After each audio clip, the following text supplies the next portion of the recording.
because instead of going out and turning, she straight across the lane. She hit me and knocked me into the middle of the street. And she acted like it's my fault. And the fireman told her, he said, how dare you have the audacity to hit this man and you gonna act like he hit you? Here we go. Whoa, when I make it, this one ain't better for y'all. Out there playing game right, and I put this on my mama down. See, this was for the ghetto, street life. And this is Street Life Interviews. Do you mind giving your name and your age? My name is Keith Hartfield and I'm 58 years old. 58 years old. Where are you originally from? I'm from Garland. Garland, Texas. Yep. All right. As I see, of course, we pulled up. You are in a wheelchair, man, and you're an amputee. Can you tell us as far as the condition you're in? I got shot by a 15-year-old boy back in '89. It paralyzed me, and then I guess about maybe 4 years after that, I lost one leg to gangrene and the other to a deteriorated joint. And I still have a bullet in my spine. Wow. Yeah. If that bullet moves, I can be paralyzed from the neck down. Oh, wow. But life goes on, you know. So let me ask you, back in '89, a 15-year-old boy, what was the incident in which he shot you? Well, I was in the wrong place at the wrong time, over in North Dallas, selling dope when I should have been on the job. And he shot me behind a 15-year-old girl that I wasn't messing with. And it was like my sister and brother and cousins, which I grew up calling my cousin too. And all she talked about was him. So she gave me a gun to protect him. And one day, me and my other cousin were getting ready to go to the beer store. He wanted the gun. And she said, well, that's my gun. So you can just keep the gun. And we took off walking. He shot me in the back of the leg. And I took the gun out, I fingertipped it, let him know if that's cool. When I turned around, he shot me in my side. And that's the bullet that paralyzed me. That's the bullet that paralyzed me. And so he did like a year in the boys' home for it. A year in the boys' home? Yeah. Wow. Because he was going 15, I didn't press charges. And maybe 2 months later, I got a call while I was at the hospital, and then nobody answered the phone. So I automatically knew who it was. I said, hey, why did you shoot me, dude? He said, I thought you were gonna kill me. Yeah. I said, you know what? I forgive you. He said, why? I said, because I probably would have killed you. Wow. I said, but you could have killed me. And I'll forgive you because I know you could have killed me because you had me point blank range from the back. You just shot me just enough to keep me from hurting you. So I forgive you. How old were you?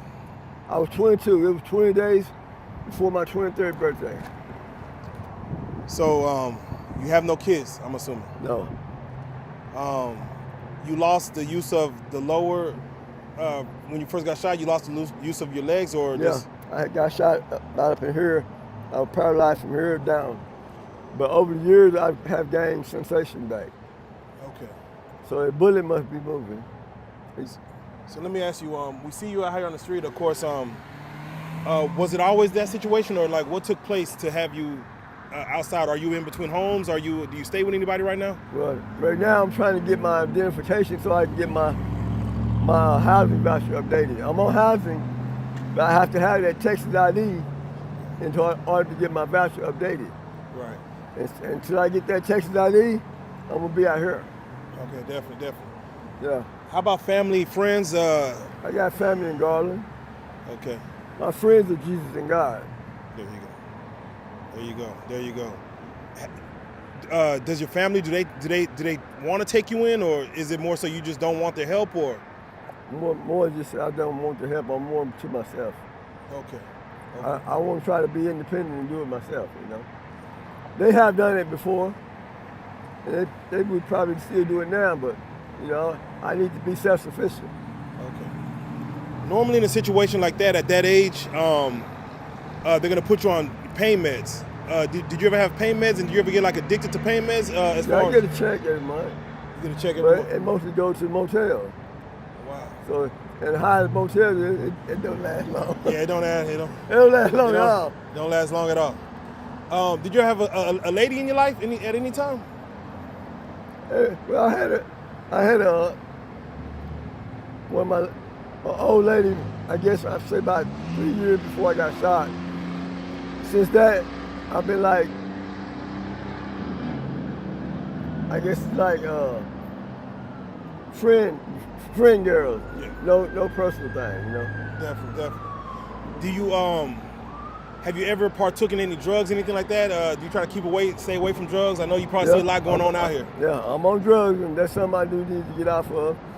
I don't take no medication, so crack is my drug. That's what heals my pain. And really, it's not all that, but I don't take no medicine, so that's or either I drink. Yeah. Right here, is crack? Is it freely to get out here? I mean, can you get it pretty easily out here? You got a guy that you know, or? No, it's getting pretty hard to get it now. So evidently, the law is doing their job. You know, The laws is doing their job. They're doing their job, and I salute them, but y'all making it hard for me to get my medicine. No, definitely. How do people treat you most times? You know, we always see where they don't know if you're a veteran, they don't know kind of what your story is, but they see you out here. Well, they treat me like, I guess, like they see it, like they would see you. Yeah. Most people, they want to stop and help. Do they ever offer any help? Like, has anyone stopped and tried to get you? Every day. Do Every day. There's a whole lot of good people that's still out here in the world. With hearts, Christian values, and they do help. But you know, you got a lot of them that they have it to help, but won't. Wow. And they call themselves Christians. Wow. Imagine that. Imagine that. Yeah. What would you say to those that you know have it, but yet they don't want to open up their hearts to someone like you that obviously you can see is in need? I'm gonna say God bless them. God bless you. God bless you. Would you rather have money handed to you or somebody buy you food? Well, I need both. I need to eat. I need clothes. And I got a golostomy and a little ostomy. Be out here on the streets, you don't get that. And it's hard to keep it if I do. And so I need lots of clothes. So yeah, when they give me clothes and food, it's really more than the money. Yeah. How hard is the winter out here? Like just when it starts getting cold? It's all about what you make of it. Yeah. So where do you lay your head? Where do you lay your head like on a day like today? Where do you lay your head? Anywhere that I feel comfortable. So let me ask you, what is a day in the life? Like when you wake up or, you know, if you get any sleep, do you go straight to like, let me try to get some money for the day and then I'll go meet some people? Like, is there a group of people you talk with just to kind of? Yeah, I just take it as it's coming. I take it as it's coming. I thank God for letting me wake up to see another day or night or whenever I wake up.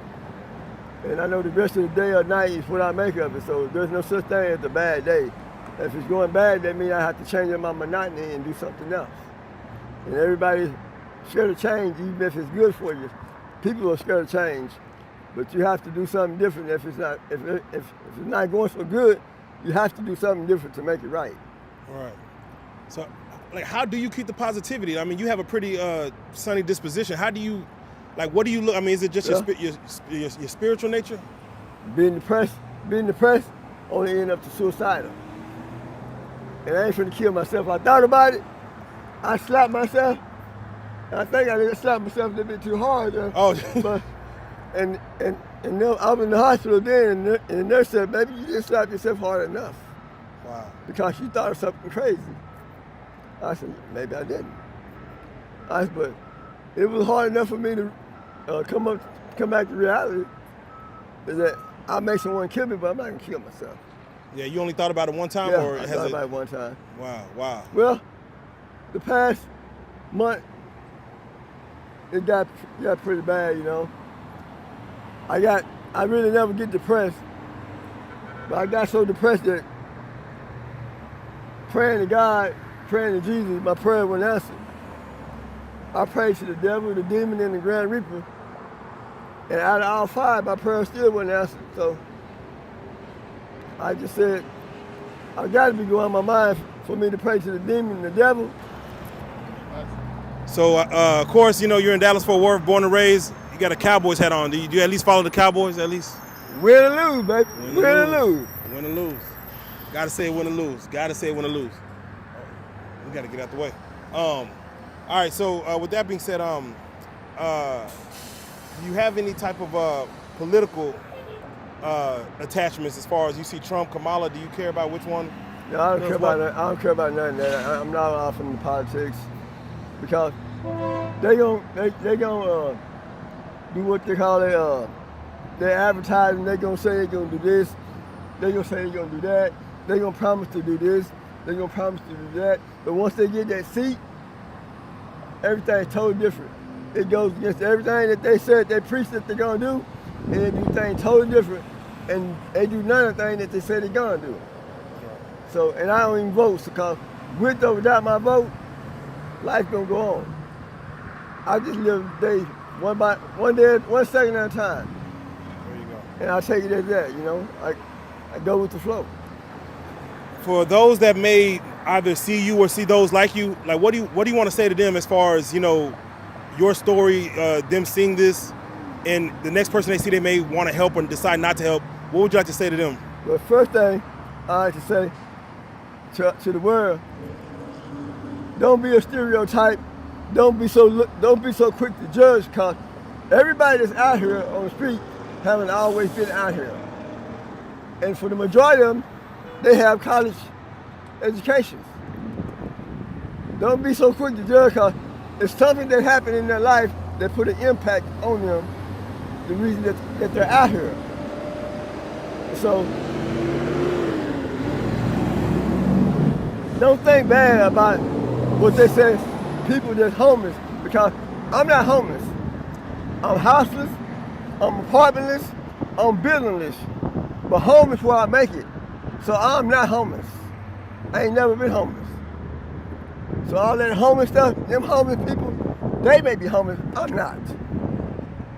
So don't be quick to judge people, because some of the best people I know are people that live in the streets. And I feel more safe around them than I do that people that stay in the mansions. So I'm gonna tell you, give them the benefit of the doubt before you put them down. Definitely. And if you could kick your drug habit, would you, or is it really getting you through mentally? I can, because it's just a materialistic thing. It's just matter over mind. Yeah. Mind over matter. Let me say that. Mind over matter, not matter of my mind. Mind over matter, because your body is a temple. You can do anything you want to. Yeah. The body heals itself within time. Yeah. But really, I like doing what I do, you know. It's like you got people that drinks. Well, me smoking crack, it's like me having a drink. And people that drink, they can't talk about the one that smoked crack, because mothers against drunk drivers. They don't say mothers against crack smokers, mothers against heroin users, mothers against weed users. It says mothers against drunk drivers. Yeah. So don't be so quick to judge. So, cause if you do something, you can't call the killer black. Yeah. Well, definitely. If you don't mind, I definitely appreciate your story. I appreciate you giving us time. Definitely, Godspeed, and, you know, prayers go out. Can you tell us your name again and how old you are and where you're from? My name is Keith Hartfield, and I'm 58 years old. There you go, Keith. I definitely appreciate it, sir. Thank you so much. You're very welcome, bro.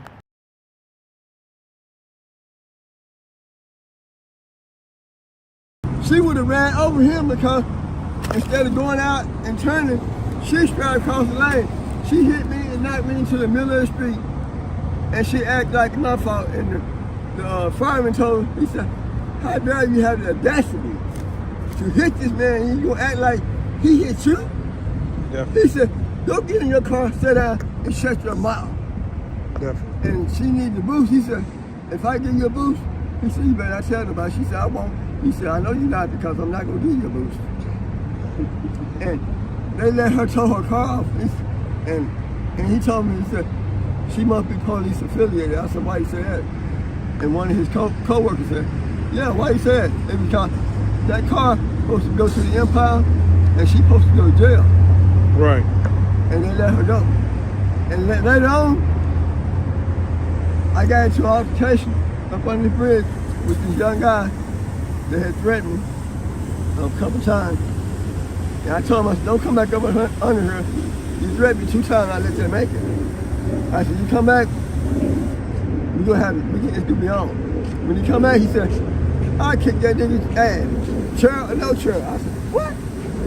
And he was on a bicycle. When he made the motion to get off, well, you know, that was my cue to defend myself. And I had a hatchet. It fell. I was cutting roofs from off the ground that was sticking holes in my tent. And my homeboy came and got me to go get something drinking, so I forgot about the hatchet. Because if I would have remembered, I would have busted his skull wide open. But anyway, it fell, and he reaching for me, I'm reaching for him. And he bent down, I'm like, what are you doing? When he bent down, I seen his hand when he grabbed it. So I come from up on my wheelchair and I started sticking. The wheelchair went one way, I went the other. And you know what? The officer and the sergeant come out, she said, tell the story. Same way you told us, we're gonna bring you back and drop you off. That wasn't the case. That black detective, the one that ran on me, a couple years before that, she charged me with aggravated assault. Wow. Wow. And when she came up on the bridge, my homeboy said, I know her from somewhere. I said, me too. I just can't figure it out. And after I got out of jail, because the judge said, you and the detective must have bad blood. I said, I don't know that woman. He said, she's the reason that you're here. Her story is different from the Dallas police report. If it was up to them, they would have dropped you back off where they picked you up from. Right. I said, huh? He said, yeah. She's the only reason that you are here. And he said, I don't understand it. He said, I'm trying to find out what's going on. I said, okay. So when I got out, I was at my spot, and bam, it was like deja vu. I said, oh my God. I said, that's the woman that ran over me. I said, that's where I know her from. And I told my homeboys, they was like, show me that's who she is. I can't believe we know who she was. He said, that's the woman that ran on you. And I said, that's what that fireman said. She was police affiliated. And that's what it is, she's a detective. Wow. That's a crazy story. Yeah. And she probably still working there now. So and I've been wondering how to go about exposing her. Because you know her name? No, I don't know her name. I can get it from my niece. My niece got it on her phone because, you know, they were going to try to send me to a K clinic and all that. Yeah. And I said, well, I'm all right. I didn't really want to go. But I can get her name. And the firemen, I can find out because I know they keep the report. I can go through the firemen and get the report, and they know her name too, because it's all been recorded, documented, and shit. So they know her name too. Yeah, I would like to expose her. Yeah, we're gonna look into that. Definitely gonna look into that. Yeah, it would be nice. Cause one of our Dallas detectives, and then she tried to send me up the river because she know who I was. Yeah, I would like to expose her. So if you fellas can help me do that, that would be a great weight off my back. All right, and what you said was right here, right? Yeah, right here. All right, Keith. I'm gonna look into that definitely, man. Yeah. When did that happen? How long ago? Oh, it's about maybe 6 years now. 6 years. Or maybe longer, maybe 6, 8 years. Okay, definitely. But it seemed like it was yesterday. Okay. All right, Keith. I definitely appreciate you again, man. Definitely take care of yourself. I appreciate it. Have a good one. All right. Whoa, when I make it, this one ain't better. Yeah, my nigga out there playing game right, and I Oh no, this on my mama, dog. See, this was for the ghetto, street light.